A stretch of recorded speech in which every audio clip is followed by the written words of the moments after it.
Hi guys, today I'll be showing you a finished illustration I did for a client. Overall, it took about 24 hours for completion.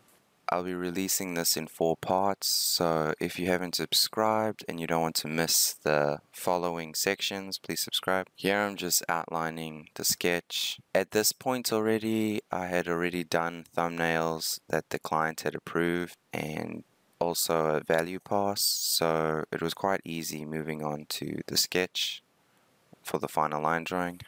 It doesn't usually go this smoothly when you haven't done any prior sketches. And when it comes to client work, you pretty much have to always start with a few roughs for them to choose the composition and overall look of the card or the product that they want.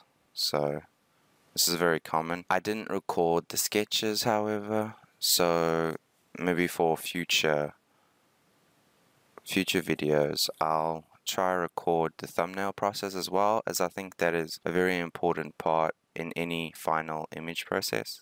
The card itself is a giant flying snake, basically. It's called a Pillan or something, some sort of mythical creature. I really wanted to show the scale and also have a very good read from the thumbnail in the navigator. So these are the main things I was focusing on, as well as trying to not make any tangents, which I did, I think, in the end, but I tried to avoid them, at least in the focal points, as much as possible. Sometimes when you're trying to avoid tangents, you sometimes space everything out, so everything is a little away from everything else, and without overlapping forms, things can look very flat. So that's something you need to keep in mind as well.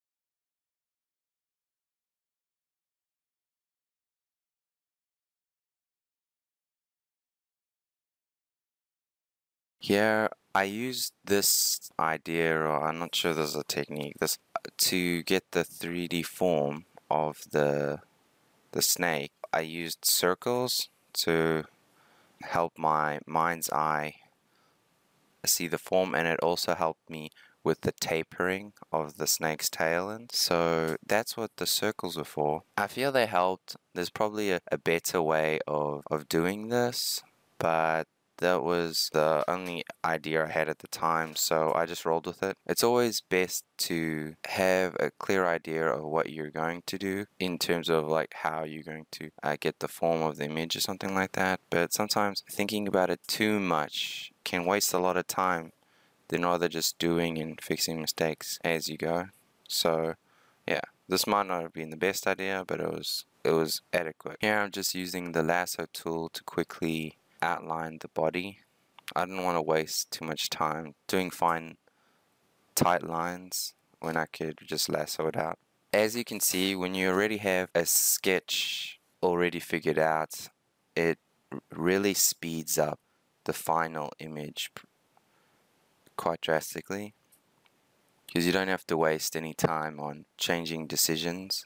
Like, you can just focus on the image rather than trying to worry about the composition or what comes next. So doing some small sketches before you head to the final is always a great idea. Also, if you have time and stuff, to work on value roughs and color roughs, it really helps you in the long run. If you have those parts figured out, it speeds up the final image immensely.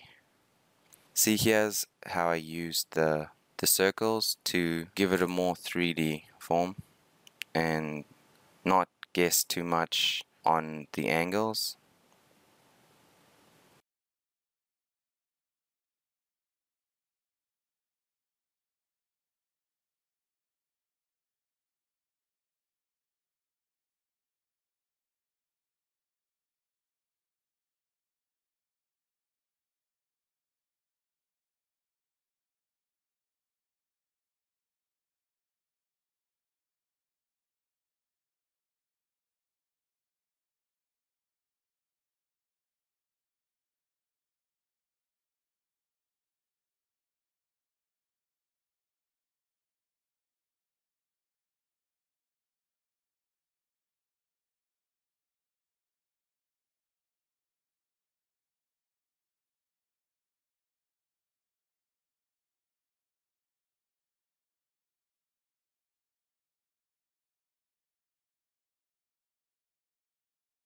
Here I'm just lassoing out the belly area, since it'll be a different value and such, and just lassoing certain sections out so I can paint on them without having to worry about going out of the lines or anything like that. It's pretty straightforward. Once I have all these selections though, it's going to speed up the painting process immensely, so it is good to get all the selections out first. With these first videos that I recorded, I wrote the time of each session on the top right or top left, because I thought it would help me easily calculate the amount of time I spent on each image, but I wasn't thinking properly, because I could have just easily done that when I edited it. It would just tell me the length of the video. So with these first ones that I recorded a while ago, there was no real point in doing that. So in my future ones, I'll just leave that out. Yeah, I'm just trying to add the feathers and stuff, because this mythical snake had feathers. Also, when you've already figured out the sketch and it's already approved and you're just moving on to the final image is a lot more fun, because you're just doing, and you don't have to worry about if it's going to get approved or if you're wasting too much time on something. So having everything figured out beforehand I can't stress how important that is.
The snake needed a kind of design on the scales.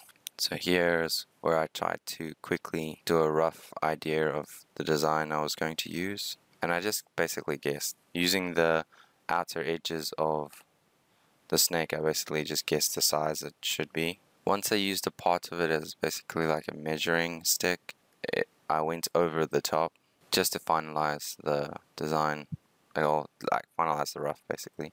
So I have a clearer idea, and trying to stick to the perspective and the curve of the back, or the curve of the angle of the snake. Try to draw with the curves. As you'll see throughout the video, I do move the snake up and down a lot, just trying to get the best angle. There's not too much to talk about in the sketch phase. It's pretty self-explanatory. Just trying to get the base down as well as I can, so when I start painting, there's nothing to figure out. All I have to do is focus on the rendering and breaking your image into smaller parts where you can just focus on like one thing at a time really helps. Here I'm just trying to find the center of the belly.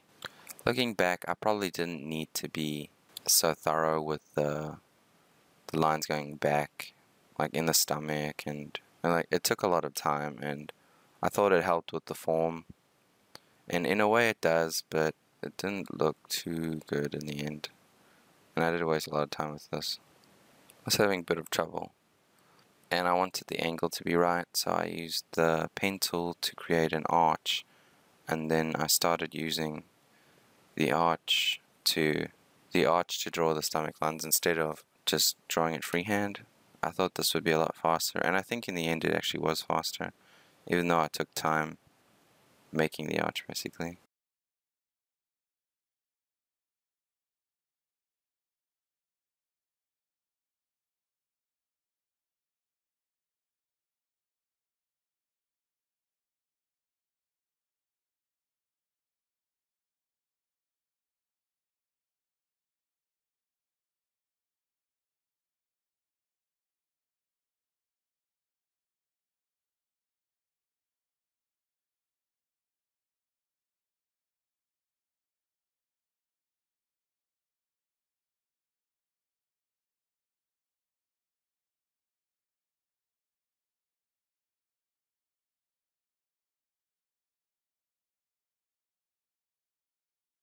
The dot was for spacing that I made. So as I shrank the arch, as it receded, that the distance would be measured out already with the little dot. It wasn't a perfect system, but like I said, it was just an idea I had at the time, and it worked. It did its part. A lot when you're doing images, new images that you haven't done too many of, a lot of it's just new problem solving, which is quite fun in its own way. I don't think many artists would have made the line drawing so tight or even cared about the distance of the under the belly scales or whatever. But I just wanted to add as much information as possible so I wouldn't have to worry about it later.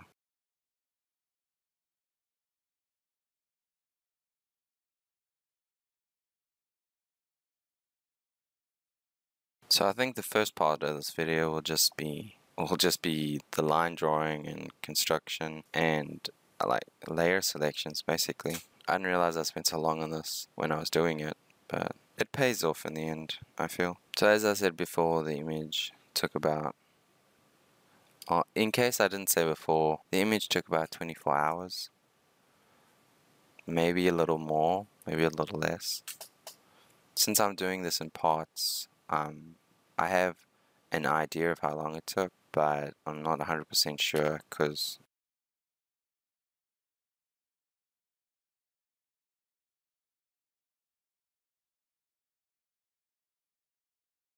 I've tried really hard as I've been doing client work and stuff to keep my files as neat as possible. I think it really helps finding things, and it does help quite a bit.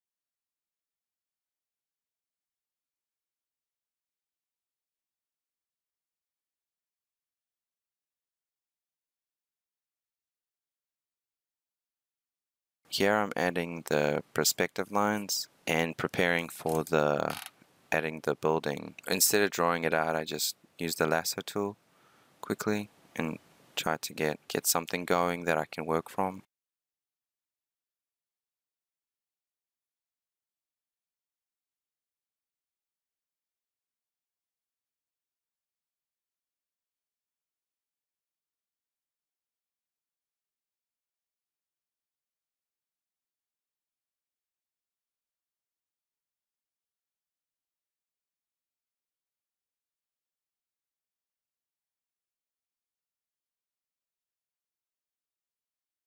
Later on, when I've actually got these shapes, I do draw over them. When you're recording videos, you don't want to leave the recordings on too long, because sometimes the recording program that you're using will crash or something, and if you're saving like really long files, you're going to lose a very large chunk of your painting process or of the video, the tutorial you're doing or something, whatever it's for. I had that exact problem. I was recording another one of my client work. Basically, I left the recording on for, say, I think it was like 5 hours, and then the client crashed and I lost the recording, and it was basically unusable from that point, since I had lost such a large portion of it, because the image took about 18 hours or something, and losing 5 hours is quite substantial. So I ended up having to scrap that one. The city is mainly to show scale. I wanted to demonstrate how large the snake was, and what better way than the city, the top of a city or so. And I chose quite a low horizon. Yeah, it's just me tightening up the lines, so when I use the lasso tool to block in the forms, it'll be, I'm not guessing, it'll be a lot more accurate. And it is actually it is a lot faster to start with a very rough sketch and draw over that sketch than it is to start straight away with a tight line drawing, I feel. Maybe it's just I'm not experienced enough with drawing tight line drawings straight away, and that's something I have been practicing quite a bit. Instead of drawing such rough sketches, to straight away start with tight line drawings. But it's very hard to balance the dynamacy of a character pose or something like that with very controlled lines, because I find sometimes especially in the beginning when I was first getting used to it, a lot of the stuff I drew came out very stiff. And I think that is something you can fix over time. But yeah, with rough line drawings, it's not something you really have to worry about too much.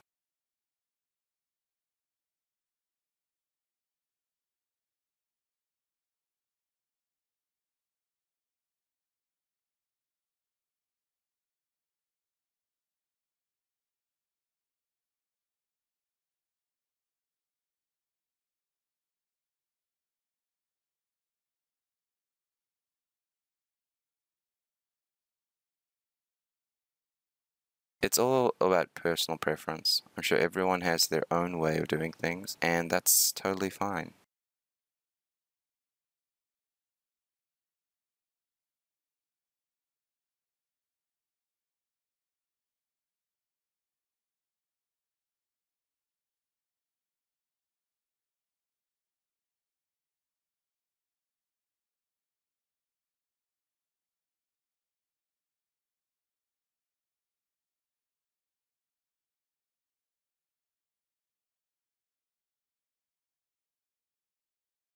As you see, I'm reusing a lot of the pieces I've already drawn and just warping it or copying it. I think it saves time.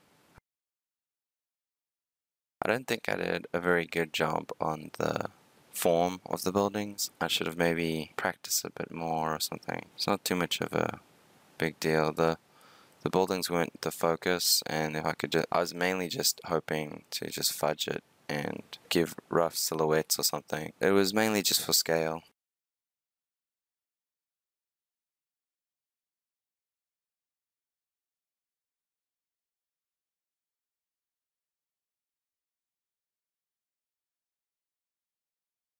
Here I'm trying to find the center of the sides so I can draw more accurately. The arches underneath the balcony piece. A lot of these techniques, I guess you can call them, I'm using, are just made up on the spot basically. I just have a problem and I use my past knowledge of from my studies or from what I've read to help me solve the problem. So a lot of the time it's just guessing pretty much. And I do use the warp tool quite a lot.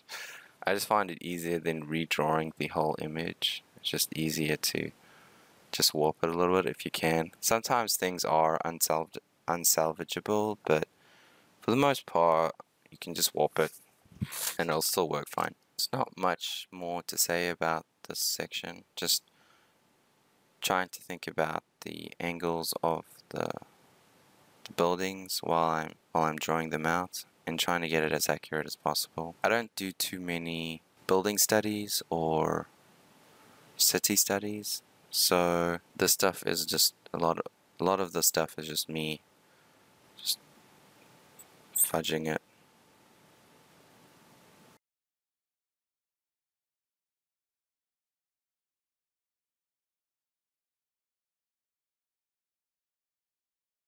And hoping it comes out alright. So yeah, as you can see, warp tool, it is my friend.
And here's where I fix the selections and separate everything, so when I start rendering it, it'll be a lot simpler, and a bit of file fixing.